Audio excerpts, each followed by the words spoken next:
אני זוכר שזה בעצם היה בקיץ האחרון לפני שאורל נהרג, הוא לקח אותנו למפל יהודיה. בשלב מסוים הוא מעלה אותי על איזשהו מדף סלע, ואמא שלי מתחילה לצעוק, אוריאל, תיזהר, תוריד אותו, אוריאל. ואז אוריאל אומר לי, קפוץ. כי הוא רצה שאני נצח את הפחד.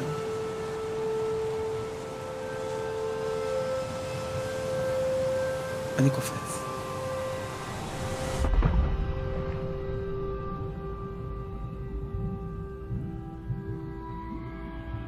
ואני חושב שאוריאל היה זה שקפץ למים ראשון במשפחה.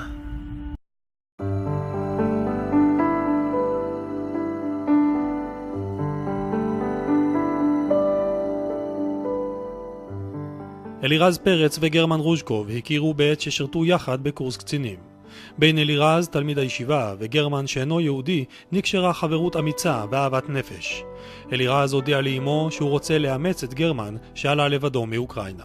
הגיע גרמן ביום שישי, לבוש מדים, הוא לוחץ לי את היד והוא אומר לי, אני גרמן, שלום, 2 אחרי שאוריאל נהרג, אני מקבל את אלוהים שולח לי את גרמן, בן חדש. ואמרתי לו, הבית שלי זה הבית שלך.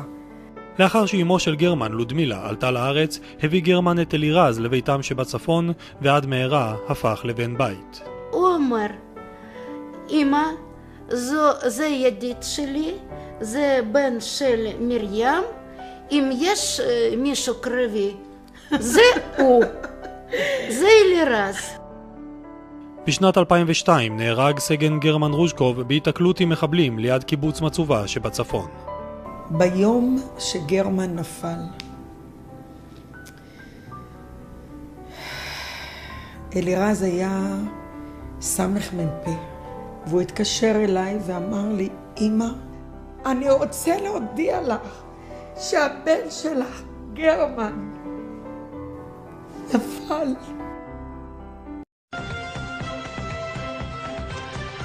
שלום רב לכם. מאות ליוו היום למנוחות את 2 ההרוגים בהיתקלות בעזה ביום שישי. בהר הרצל נטמן רב סרן אלירז פרץ, זכרונו לברכה, סגן מפקד גדוד 12 של גולני, בבית העלמין הצבאי בראשון לציון. הובא למנוחות סמל ראשון אילן סוויאטקובסקי, זכרונו לברכה. מiriam פרץ קברה את בנה אלירז היום 12 שנים אחרי שקברה את בנה אוריאל. גם הוא היה קצין בגולני.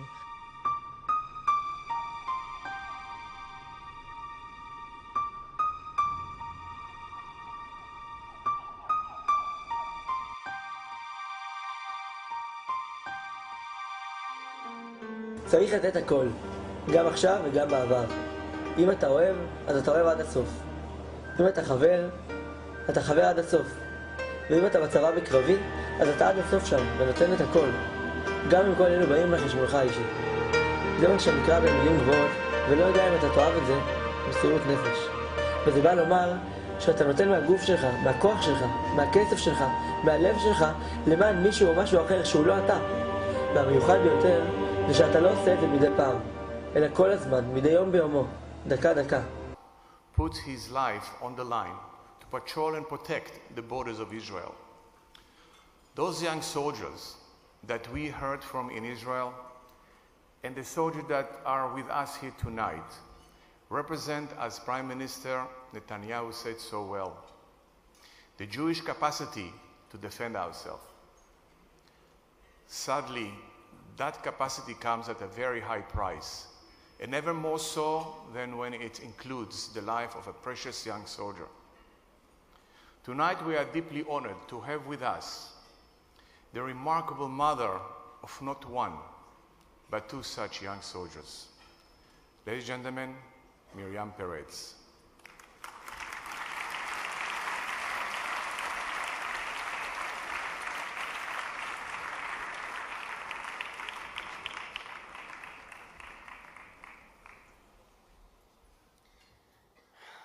Shalom. Good evening, ladies and gentlemen. I come here tonight to share with you a personal story.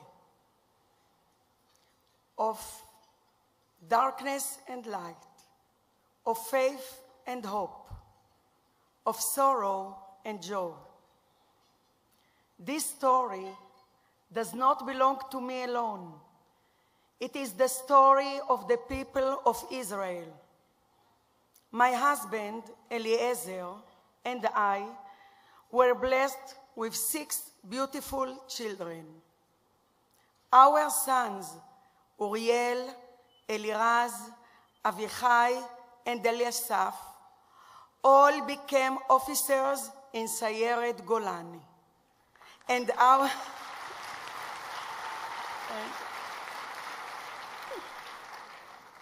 our daughters, Hadass and Bat-El, married Golani combat soldiers. A year ago, on the eve of Passover, 3 angels knocked in my door. No, they didn't bring with them the prophet Eliyahu. Rather, they were the bearers of terrible news. My second son, Eliraz, 32 years old, and a deputy commander of Golani, Battalion 12, was killed fighting terrorists in the Gaza Strip. As soon as I saw who was outside my home, I slammed the door and I shut the blinds so that no one could enter. When they finally did come in, I grabbed their hands and begged them, "Don't say a word. Don't deliver the news. Just let me have my son for one more minute." This is a mistake, I explained, for I had already paid the ultimate price for our country's survival a dozen years ago. Uriel, my beloved firstborn, a lieutenant in Sayeret Golani, was killed in the battle in Lebanon at the tender age of 22.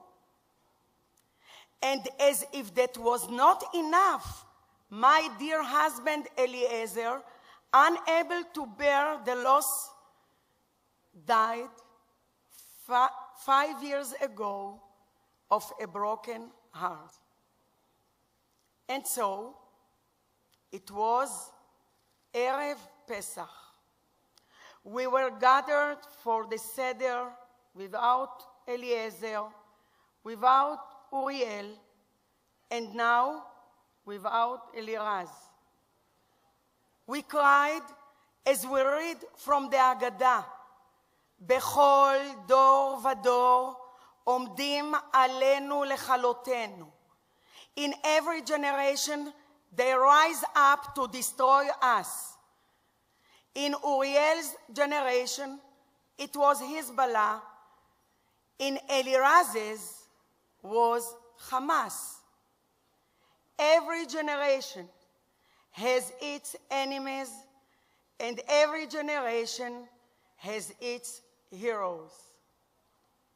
Uriel and Eliraz were as close in life as they are now in death. They were both sensitive, modest, and observant. They were content with life and thankful to God for what they had. They didn't crave combat or wish for war. But when called on to defend their people, they didn't hesitate. They simply said, "Ima, it's our turn." They were always first in line, always leading the way to do what needed to be done. After Uriel was killed, Eliraz and his younger brothers, Avichai and Eliasaph, were exempt from combat service. But they perceived combat service as a mitzvah, a divine calling. As their mother, I had to sign special papers allowing them to become fighters. I signed with fear and a trembling hand, but I was grateful for the privilege of being able to do my part to support the Jewish homeland.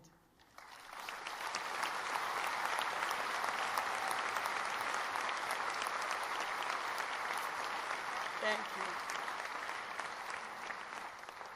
you. You see, unlike my sons, I was not lucky enough to have been born in Israel.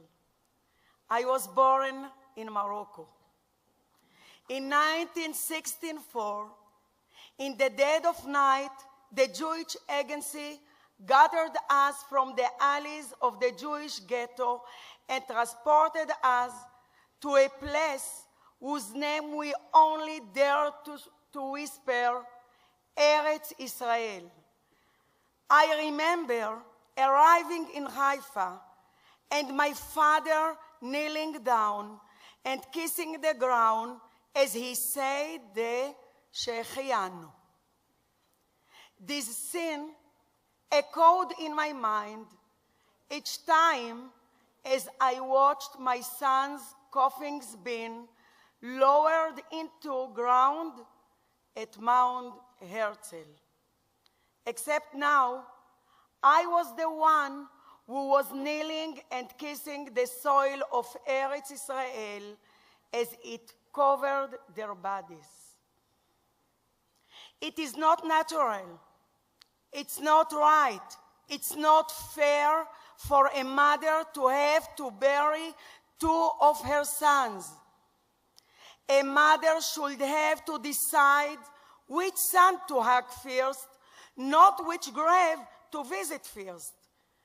That of my firstborn gone so many years, or that of my younger son, whose grave is still so fresh. These are not choices a mother should be forced to make. Yet, though death has dealt me more than one painful blow, I want you to know that I do not despair. In Morocco, I had to walk with my head always bent and fair. In Eretz Israel, I stand tall, proud, and unafraid.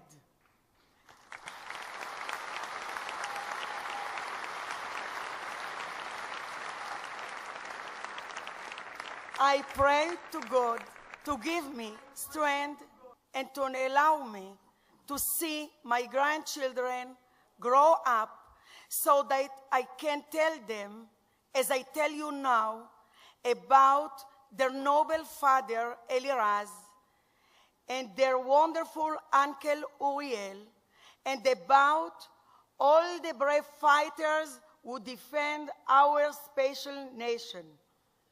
Tonight, my dear friends, I am here to tell you that no matter how hard the road ahead, our soldiers and our people do not fear the journey.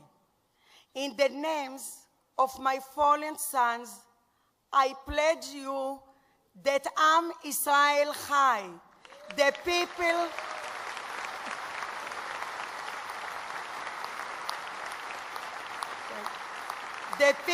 of Israel will live on. Thank you.